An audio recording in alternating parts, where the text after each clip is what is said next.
सबसे पहले जो श्रमिक स्पेशल ट्रेन के बारे में जैसे पून्या ने बताया कि 1 मई को भारत सरकार ने लॉकडाउन के दौरान ही ये निर्णय लिया कि जो हमारे श्रमिक भाई बहन हैं उनको हम रेलों के द्वारा उनके गंतव्य स्थान तक पहुंचाएं। और इसके लिए राज्य सरकारों से समन्वय स्थापित करके रेलवे ने अपने नोडल ऑफिसर से अपॉइंट किए, राज्य सरकारों ने अपने नोडल ऑफिसर से अपॉइंट किए और एक जो एलॉबरेट सोशल डिस्टेंसिंग का प्रोटोकॉल है, हाइजीन का प्रोटोकॉल है और स्क्रीनिंग का प्रोटोकॉल है, जिससे कि वो केवल एसिम्प्टोमेटिक लोग ही ट्रेवल करें और जो भी ट्रेवल करें वो फेस मास्क लगा के ट्रेवल करें। ये सब सारा प्रोटोकॉल फॉलो करते हुए हमने 1 मई 2020 जो कि श्रमिक दिवस भी होता है, उस दिन श्रमिक स्पेशल ट्रेन स्टार्ट की थी। अगले 10 दिनों में जो हमने ट्रेनें शेड्यूल करी हैं वो करीब 2600 ट्रेनें शेड्यूल करी हैं और उसमें जो हमने ये अनुमान लगाया है कि अगले 10 दिनों में 36 लाख पैसेंजर्स को हम ट्रेवल करा पाएंगे। और इसके अतिरिक्त हमने सारे राज्य सरकारों से अनुरोध किया है कि अगर उनकी राज्य की सीमा में कहीं से भी अगर उनको ट्रेन अरेंज करनी है वो हम तुरंत अरेंज कराएंगे। हम अपने सारे डिविजनल हेडक्वार्टर्स में हमने ट्रेन प्लेस करके रखी हुई है, एक तरह से रेक तैयार करके रखी है और जैसे ही हमको कोई रिक्वायरमेंट मिलती है स्टेट गवर्नमेंट अथॉरिटी से, हम विद इन स्टेट भी ट्रेन चलाने को तैयारी करके रखे हुए हैं। तो इस तरह से जो नेक्स्ट 10 दिन का जो मेरा एक प्रोजेक्टेड आंकड़ा है उसमें 36 लाख ये जो सूचीबद्ध तरीके से इंटर स्टेट ट्रेवल और करीब 10 से 12 लाख जो विद इन स्टेट हम ट्रेवल का आंकड़ा रख के चल रहे हैं।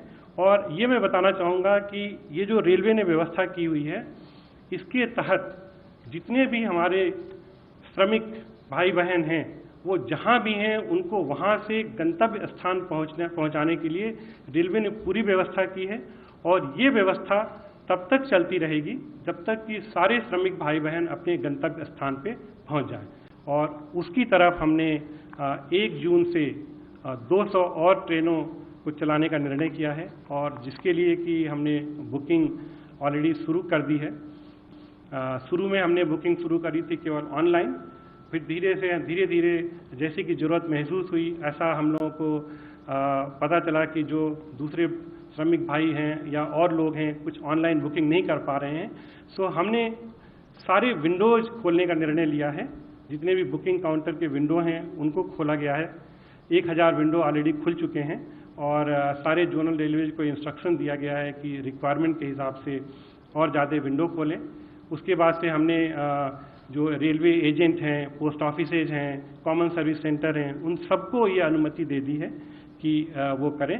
और हमने ये भी अनुमति दे दी है कि जो हमारे रेलवे के 6000 से ज़्यादा स्टेशन हैं वहाँ पे सब जगह जो रेलवे के स्टॉल्स हैं उसको भी खोल दिया जाए ताकि जो यात्री जर्नी करेंगे उनको दिक्कत होगी।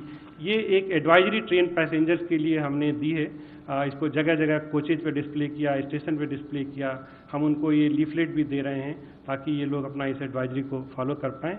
एक हमने ये कोविड केयर सेंटर के लिए कुछ कोचेज कन्वर्ट किए थे। 5000 कोचेज हमने तैयार किए हैं जिसमें करीब 80,000 बेड हमारे पास अवेलेबल हैं। और ये जो कोविड केयर सेंटर के कोचेज हैं इनको हमें जहाँ भी स्टेट गवर्नमेंट को ज़रूरत पड़ेगी वहाँ पे यूज करना है। अभी चूंकि ये कोचेज यूज में नहीं थे तो हमने निर्णय लिया कि उसमें करीब 50% कोचेज को हम श्रमिक स्पेशल की तरह भी यूज कर लें और 50% कोचेज को अभी भी हमने डिफरेंट जगहों पे रखा हुआ है कि जहाँ भी कोई इमरजेंसी आएगी तो यूज करेंगे। और ये कोविड कोच सेंटर ये भी जो श्रमिक स्पेशल में यूज हो रहे हैं, एक बार ये भी ज़रूरत पड़ेगी तो इसको वापस ला के इसको कोविड केयर सेंटर की तरह यूज किया जा सकता है। ये हमने करीब 5000 बेड्स 17 हॉस्पिटल्स हमने पूरा कोविड हॉस्पिटल डिक्लेयर किया है जो रेलवे के हॉस्पिटल हैं। उसमें मुंबई का जगजीवन राम हॉस्पिटल है, कलकत्ता में एक इंडिपेंडेंट हॉस्पिटल है, लखनऊ में एक इंडिपेंडेंट हॉस्पिटल है।